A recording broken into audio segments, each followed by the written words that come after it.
Yeriko. Kira-kira seberapa besar ya tembok Yeriko itu?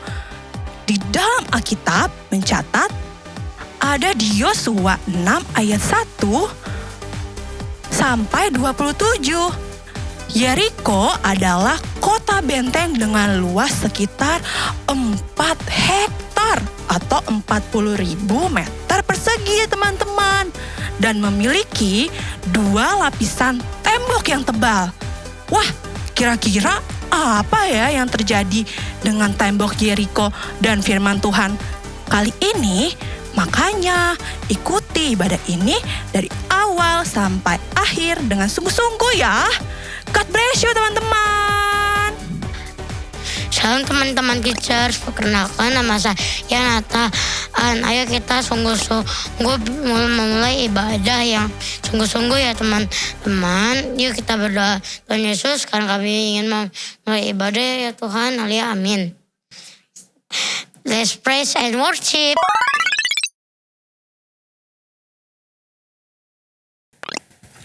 Shalom teman-teman. Nah, apa kabar nih? Semoga kalian baik-baik aja ya adik-adik. Nah, kamu undang adik-adik untuk bangkit berdiri. Kita mau muji Tuhan, mau menyenangkan hati Tuhan. Yuk, lambatkan tangan kalian, katakan King of Majesty,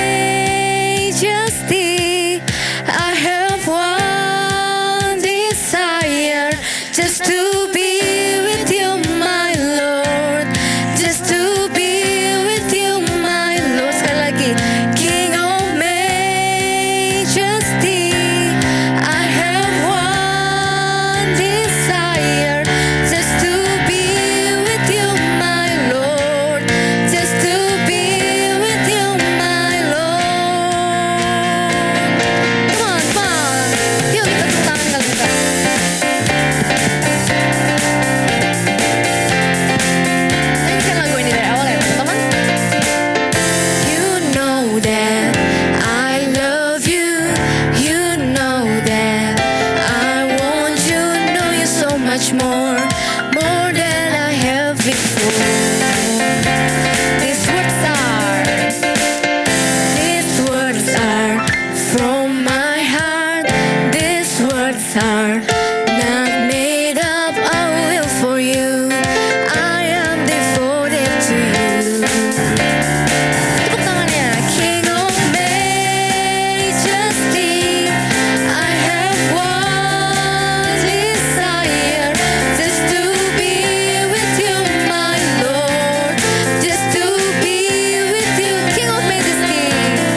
Masih pada semangat adik-adik? Oke, boleh silakan kembali duduk. Kita mau lebih lagi memuji, menyembah nama Tuhan. Oke, kita siapkan hati dan pikiran kita. Kita mau menyembah Tuhan dengan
Bapakku yang setia, Bapakku yang setia, Kau selalu beserta, menopangku, bersyukur buat kasih setiamu. Terima kasih. Terima kasih Bapa, terima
bersatu dalam doa.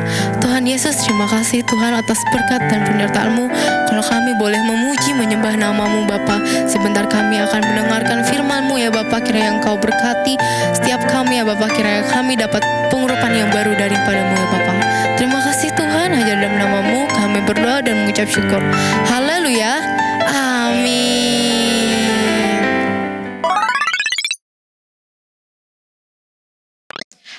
Shalom adik-adik, apa kabar semuanya?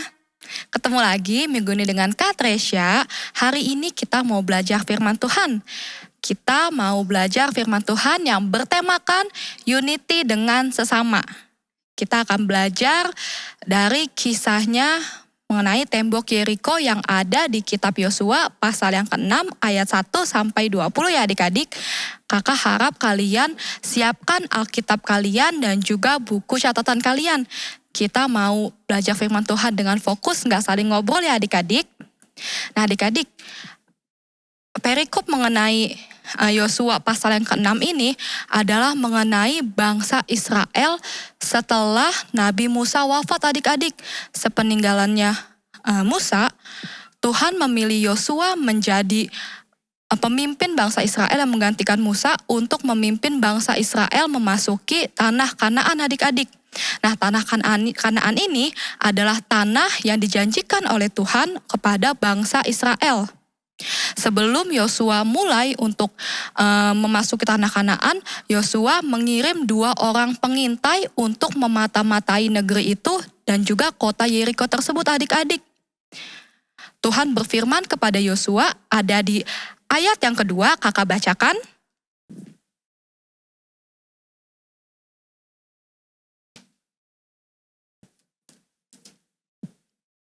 Berfirmanlah Tuhan kepada Yosua, ketahuilah aku serahkan ke tanganmu Yeriko ini beserta rajanya dan pahlawan-pahlawannya yang gagah perkasa. Tuhan menjanjikan kepada Yosua untuk menyerahkan kota Yeriko ke dalam tangannya Yosua adik-adik. Orang-orang di kota Yeriko ini mengetahui bahwa Yosua dan juga bangsa Israel berusaha untuk memasuki kota mereka dan juga berusaha untuk merebut kota Yeriko tersebut. Mereka ketakutan adik-adik, mereka menutup pintu-pintu gerbang untuk memasuki kota Yeriko. Karena Tuhan sudah berfirman kepada Yosua di pasal yang kedua tadi bahwa Tuhan telah menyerahkan kota Yeriko ke dalam tangannya Yosua adik-adik. Tuhan juga memerintahkan Yosua untuk menyiapkan para prajurit bangsa Israel dan juga para imam untuk mengelilingi kota Yeriko adik-adik. Tuhan memerintah Yosua untuk menyiapkan para prajurit yang kelak nanti akan membawa senjata dan juga para imam untuk membawa tabut Tuhan dan juga 7 orang imam yang nanti akan membawa sangkakala tanduk domba untuk mengelilingi kota Yeriko tersebut adik-adik. Tuhan memerintahkan mereka untuk mengelilingi kota Yeriko selama 7 hari lamanya. Hari pertama sampai dengan hari yang ke-6, mereka akan mengelilingi kota Yeriko dengan membawa tabut Tuhan dan juga sangkakala tanduk domba. Ilustrasinya seperti di sini adik-adik, sangkakala tanduk domba yang akan dibawa oleh para imam tersebut. Mereka harus selama 6 hari mereka harus mengelilingi kota Yeriko tersebut. Selama 6 hari mereka harus mengelilingi kota Yeriko tersebut sebanyak 1 kali ya adik-adik.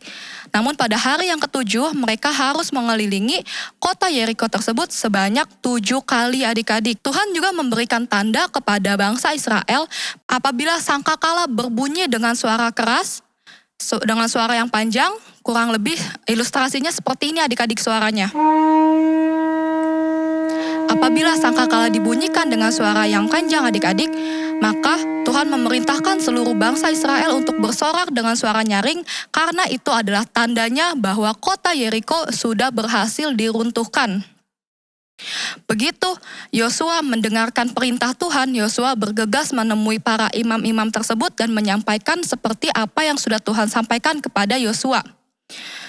Yosua berkata kepada para imam tersebut, ada di ayat yang ke-6. Kakak bacakan ayat yang ke-6. Kemudian Yosua bin Nun memanggil para imam dan berkata kepada mereka, "Angkatlah tabut perjanjian itu, dan 7 orang imam harus membawa 7 sangkakala tanduk domba di depan tabut Tuhan." Ayat yang ke-7, "Dan kepada bangsa itu dikatakannya lah, majulah, kelilingilah kota itu, dan orang-orang bersenjata harus berjalan di depan tabut Tuhan." Yosua menyampaikan kepada para imam tersebut sesuai dengan apa yang sudah Tuhan sampaikan kepada Yosua.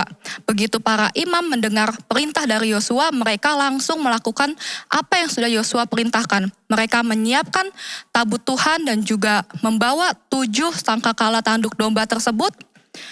Mereka mulai memasuki kota Yeriko. Pada hari yang pertama, mereka membawa tabut Tuhan, mereka juga membawa sangkakala tersebut. Mereka mengelilingi kota Yeriko sebanyak berapa adik-adik? Sebanyak 1 kali putaran.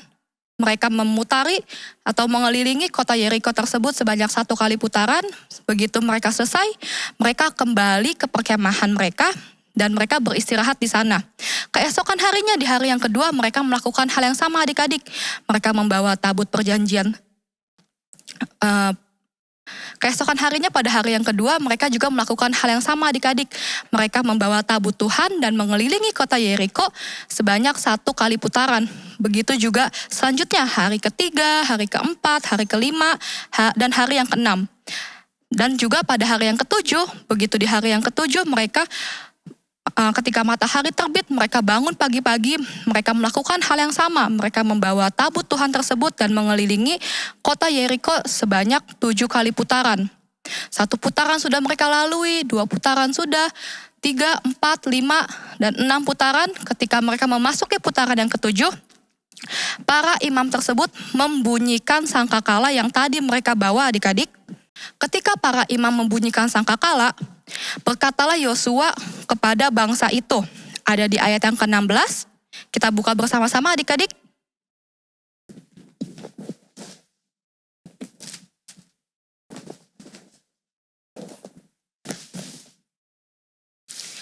Ayat yang ke-16, "Lalu pada ke-7 kalinya, ketika para imam meniup sangkakala, berkatalah Yosua kepada bangsa itu, 'Bersoraklah, sebab Tuhan telah menyerahkan kota ini kepadamu.'" Nah adik-adik, begitu para bangsa Israel ini mendengar sangkakala dibunyikan, mereka mendengar ucapan Yosua, mereka langsung bersorak dengan suara yang nyaring adik-adik. Tidak lama kemudian kota Yeriko tersebut pun diruntuhkan. Mereka masuk ke kota Yeriko tersebut dan berhasil merebut kota Yeriko seperti yang sudah Tuhan janjikan adik-adik. Nah demikianlah cerita dari Yosua dan juga kota Yeriko adik-adik. Kisah dari kota Yeriko ini dan juga perjalanan Yosua merebut kota Yeriko menurut kakak cukup unik loh adik-adik. Kalau biasanya kita dengar dari kisah-kisah Alkitab, apabila ada seorang bangsa yang ingin merebut kota atau wilayah bangsa lain, biasanya melalui peperangan ya adik-adik. Tetapi untuk kota Yeriko ini Tuhan memberikan kota Yeriko ini kepada bangsa Israel melalui perintah untuk mengelilingi kota itu adik-adik. Tidak melalui peperangan. Cukup beda ya adik-adik dari biasanya. Berdasarkan informasi yang kakak dapat nih adik-adik, durasi untuk mengelilingi kota atau tembok Yeriko tersebut adik-adik adalah kurang lebih 1 jam. Dengan luasnya sekitar 40.000 meter persegi, mereka butuh waktu 1 jam untuk mengelilinginya. Mereka mengelilingi sebanyak 7 hari ya adik-adik. Seperti yang tadi kakak singgung, ini agak sedikit berbeda. Untuk merebut sebuah kota, mereka tidak perlu adanya peperangan, tetapi cukup taat dengan apa yang udah Tuhan perintahkan. Tapi adik-adik, meskipun cara mereka untuk memperoleh kota tersebut untuk menerima janjinya Tuhan agak berbeda, tetapi maksud dan tujuan yang ingin Tuhan sampaikan kepada bangsa Israel itu adalah sama adik-adik. Tuhan ingin bangsa Israel itu berproses melalui perjalanan mereka dalam menjemput janjinya Tuhan adik-adik. Kakak bisa tangkap 3 poin yang ingin Tuhan sampaikan kepada bangsa Israel melalui perjalanan bangsa Israel mendapatkan kota Yeriko ini adik-adik. Yang pertama itu adalah mengenai iman adik-adik.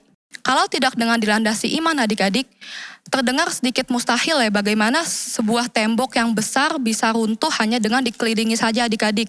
Kalau misalnya bangsa Israel dan Yosua itu berpegang teguh akan akalnya sendiri, itu terdengar mustahil. Tetapi mereka itu memegang teguh janjinya Tuhan, mereka percaya, mereka punya iman kalau Tuhan itu sudah menjanjikan kota tersebut akan diberikan kepada mereka. Maka mereka melakukan seperti apa yang sudah Tuhan janjikan adik-adik. Terus poin yang kedua yang Tuhan ingin sampaikan dari kisah tembok Yeriko ini adik-adik adalah mengenai ketaatan adik-adik. Mengenai ketaatan. Mengapa Tuhan memerintahkan bangsa Israel tersebut untuk mengelilingi kota Yeriko selama 7 hari lamanya? Kenapa nggak cuma 1 hari atau 2 hari ya adik-adik? Karena Tuhan itu ingin melihat ketaatan dari bangsanya tersebut adik-adik. Dari umat-umatnya Tuhan tersebut adik-adik. Tuhan bisa loh langsung menghancurkan tembok tersebut pada hari yang pertama atau hari yang kedua, tapi Tuhan ingin melihat kesungguhan dan juga ketaatan bangsa Israel tersebut adik-adik. Dan yang ketiga adalah mengenai ketekunan adik-adik. Mereka mengelilingi kota Yeriko hari pertama sampai dengan hari yang ketujuh, mereka melakukannya berulang-ulang kali. Mereka bisa aja merasa bosan adik-adik. Tetapi mereka itu tahu adik-adik kalau mereka hanya mengandalkan iman mereka saja tanpa disertai dengan perbuatan, mereka tahu itu adalah kesia-siaan adik-adik. Mereka itu ingin menunjukkan kepada Tuhan bahwa mereka juga mempunyai ketekunan dalam menerima janjinya Tuhan adik-adik.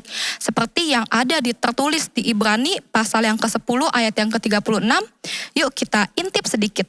Ibrani 10 ayat yang ke-36. Sebab kamu memerlukan ketekunan supaya sesudah kamu melakukan kehendak Allah, kamu memperoleh apa yang dijanjikan itu. Di Ibrani ini sendiri juga disebutkan bahwa kita untuk memperoleh janjinya Tuhan, kita perlu adanya ketekunan ya adik-adik. Nah itulah 3 poin yang bisa kakak tangkap dari kisah Yosua bersama dengan bangsa Israel dalam menerima kota Yeriko ini adik-adik. Tapi ada satu hal yang cukup penting dan krusial yang gak boleh kita lewatkan loh adik-adik. Bahwa dalam mereka menerima janjinya Tuhan yaitu kota Yeriko, mereka itu gak bekerja sendiri-sendiri aja loh adik-adik. Mereka itu saling membutuhkan satu sama lain. Yosua saling membutuhkan para prajurit untuk membawa senjata. Yosua juga membutuhkan para imam untuk membawa tabut Tuhan serta membawa sangkakala tersebut adik-adik. Begitu juga para imam tersebut yang membutuhkan Yosua. Karena Tuhan berfirman langsung kepada Yosua untuk disampaikan kepada bangsa Israel tersebut adik-adik. Tanpa melalui perantara Yosua, bisa saja loh kota Yeriko belum ditaklukkan oleh bangsa Israel. Mereka ini saling membutuhkan satu sama lain adik-adik. Pada dasarnya kita ini sebagai manusia adalah makhluk sosial yang saling membutuhkan satu sama lain, yang gak bisa berdiri sendiri. Kita harus menjaga hubungan kita antar manusia loh adik-adik.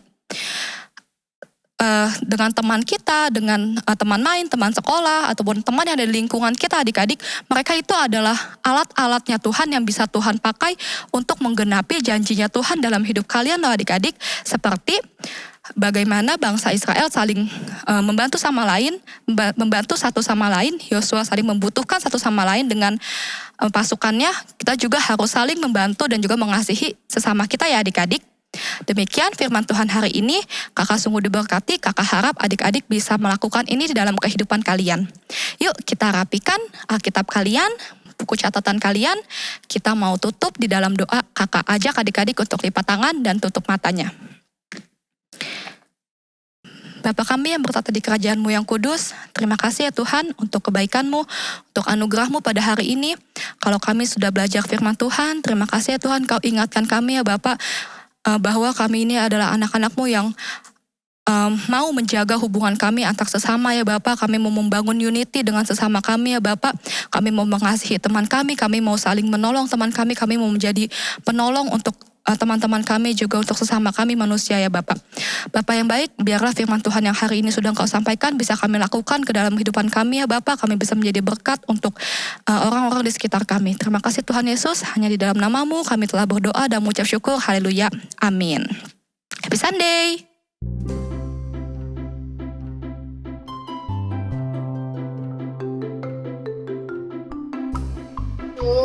Ayat 17. Jadi iman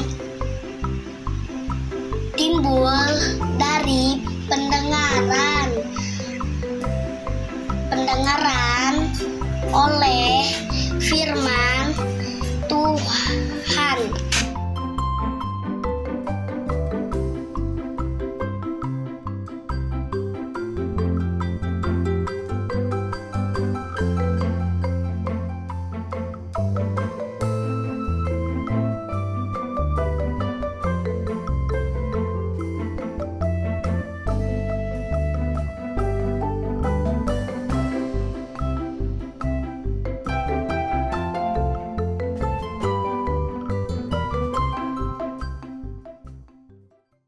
Nah adik-adik, kita sudah selesai ibadah. Sebelum kita tutup ibadah kita dan selesaikan ibadah kita, kakak mau ajak semua kita untuk kembali berdiri sama-sama. Kita mau persiapkan hati kita tutup ibadah kita dengan berdoa. Ayo kita berdoa sama-sama.